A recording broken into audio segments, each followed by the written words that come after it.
नमस्कार. मराठी भक्तिसागरमध्ये तुमचे मनपूर्वक स्वागत आहे. मित्रांनो, आपल्या हिंदू धर्मामध्ये वर्षभर अनेक सण, व्रत आणि उत्सव येतात. पण या सर्वांमध्ये एक असा पवित्र कालखंड आहे, जो मन, शरीर आणि आत्मा शुद्ध करण्यासाठी अत्यंत महत्त्वाचा मानला जातो. तो म्हणजे चातुर्मास. आजच्या या विशेष व्हिडिओमध्ये आपण जाणून घेणार आहोत की चातुर्मास म्हणजे नेमका कोणता महिना, त्याची सुरुवात कधी होते, त्याचे धार्मिक महत्त्व काय आहे, या काळात कोणते नियम पाळावेत, कोणत्या गोष्टी टाळाव्यात आणि प्रत्येक भक्ताने सहज करता येईल असे 4 प्रभावी उपाय कोणते आहेत. त्यामुळे हा व्हिडिओ शेवटपर्यंत सगळ्यांनी नक्की पहा. सर्वप्रथम जाणून घेऊया चातुर्मास म्हणजे काय. चातुर्मास या शब्दाचा अर्थच 4 महिन्याचा पवित्र कालखंड असा आहे. चातुर्मासाची सुरुवात आषाढ शुक्ल एकादशी म्हणजेच देवशयनी एकादशीपासून होते आणि त्याची समाप्ती कार्तिक शुक्ल एकादशी म्हणजेच प्रबोधिनी किंवा देवउठणी एकादशी रोजी होते. धार्मिक मान्यतेनुसार या दिवशी भगवान श्री हरी विष्णू योग निद्रेत जातात. याचा अर्थ असा नाही की ते जगाचे पालन करणे थांबवतात, तर ते योग निद्रेत असतानाही संपूर्ण सृष्टीचे संरक्षण करतात. म्हणूनच या 4 महिन्यांचा काळ भक्ती, जप, तप, दान, संयम आणि आत्मशुद्धीचा काळ मानला जातो. स्कंद पुराण, पद्मपुराण आणि भविष्य पुराण यांसारख्या अनेक धर्मग्रंथांमध्ये चातुर्मासाचे महत्त्वाचे वर्णन केलेले आहे. असे सांगितले जाते की या काळात श्रद्धेने केलेली पूजा, नामस्मरण, दान किंवा सत्कर्म यांचे फळ अनेक पटींनी वाढते. चातुर्मासात श्रावण, भाद्रपद, आश्विन आणि कार्तिक हे 4 अत्यंत पवित्र महिने येतात. प्रत्येक महिन्याचे स्वतःचे धार्मिक महत्त्व आहे. श्रावण महिना भगवान शिवाला समर्पित आहे. भाद्रपद महिन्यात श्री गणेश उत्सव आणि श्रीकृष्ण जन्माष्टमीसारखे पवित्र सण येतात. आश्विन महिन्यात नवरात्र आणि विजयादशमीसारखे पवित्र सण आपण साजरे करतो. तर कार्तिक महिना भगवान विष्णू, तुळशी पूजा आणि दीपदानासाठी अत्यंत शुभ मानला जातो. म्हणूनच चातुर्मास हा केवळ 4 महिन्याचा कालखंड नसून आपल्या जीवनात सात्विकता, शिस्त आणि भक्ती वाढवण्याचा एक सुवर्ण काळच आहे. आता प्रश्न पडतो की चातुर्मासामध्ये आपण नेमके कोणते नियम पाळले पाहिजेत. मित्रांनो, चातुर्मास म्हणजे केवळ उपवास करण्याचा काळ नाही. हा आपल्या मनाला, विचारांना आणि आचरणाला शुद्ध करण्याचा काळ आहे. म्हणून या 4 महिन्यात शक्य तितके सात्विक जीवन जगण्याचा प्रयत्न करावा.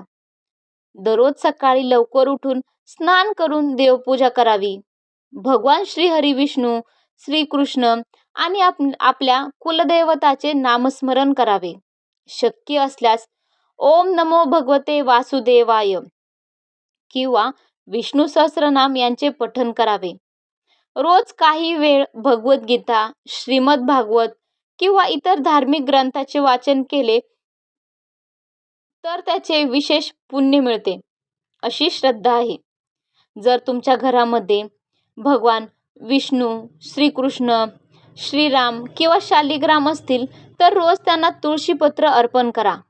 तुळशी भगवान विष्णूंना अत्यंत प्रिय आहे. त्यामुळे तुळशी अर्पण केल्याने पूजा अधिक फलदायी मानली जाते. तुमच्या घरात तुळशीचे रोप नसेल तर या चातुर्मासात एक तुळशीचे रोप अवश्य लावा.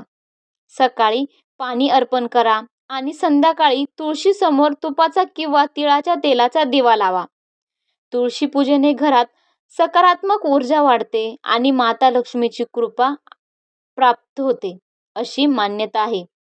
या काळात शक्य तितके राग, मत्सर, खोटे बोलणे, निंदा, अपशब्द, भांडणे आणि दुसऱ्यांचे मन दुखावणारे वर्तन टाळावे.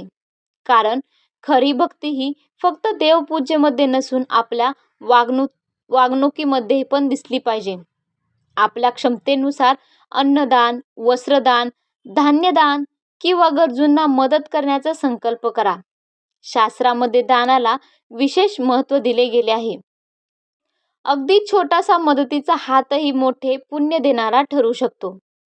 आता आपण जाणून घेऊया चातुर्मासातील 4 अत्यंत सोपे आणि प्रभावी उपाय. पहिला उपाय आवळा स्नान. धार्मिक मान्यतेनुसार चातुर्मासात आवळ्याचा विशेष महिमा सांगितला गेला आहे. शक्य असल्यास आंघोळीच्या पाण्यात थोडे आवळा चूर्ण किंवा एक ताजा आवळा ठेवून स्नान करा. अशी श्रद्धा आहे की यामुळे गंगा स्नानासमान आपल्याला पुण्य प्राप्त होते. आता दुसरा उपाय आहे संध्याकाळी दिवा लावणे.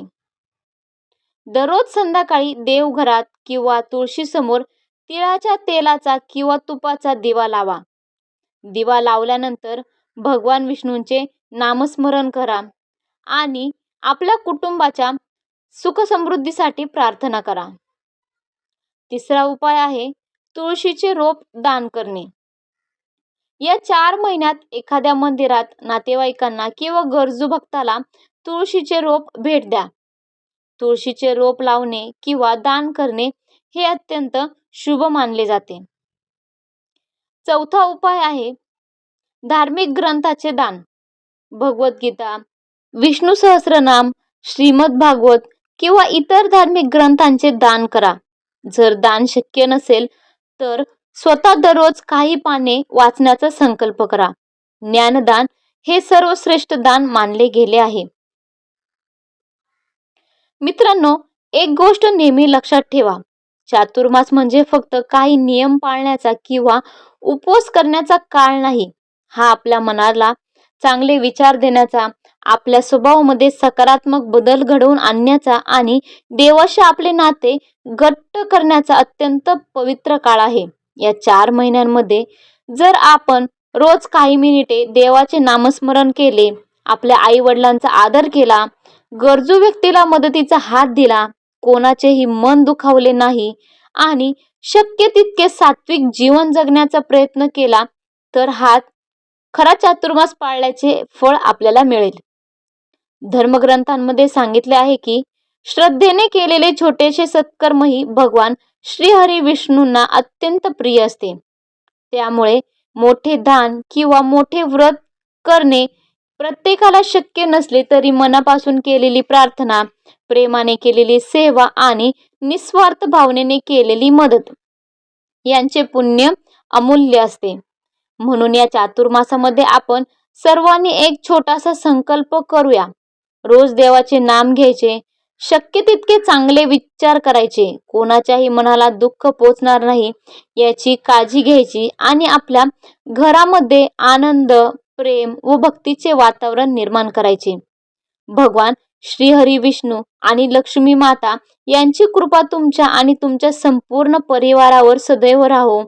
तुमच्या जीवनामध्ये सुख, समृद्धी, उत्तम आरोग्य आणि भरभराट नांदो हीच श्रीहरीचरणी प्रार्थना. जर ही माहिती तुम्हाला आवडली असेल तर व्हिडिओला लाईक करा, जास्तीत जास्त भक्तांपर्यंत शेअर करा आणि अशाच धार्मिक, शास्त्राधारित आणि उपयुक्त माहितीसाठी मराठी भक्तिसागर या आपल्या चॅनलला नक्की सबस्क्राईब करा. जय श्रीहरी, जय लक्ष्मीनारायण. श्री कृष्णार्पण मस्तु. हरि ओम. शांती शांती शांती.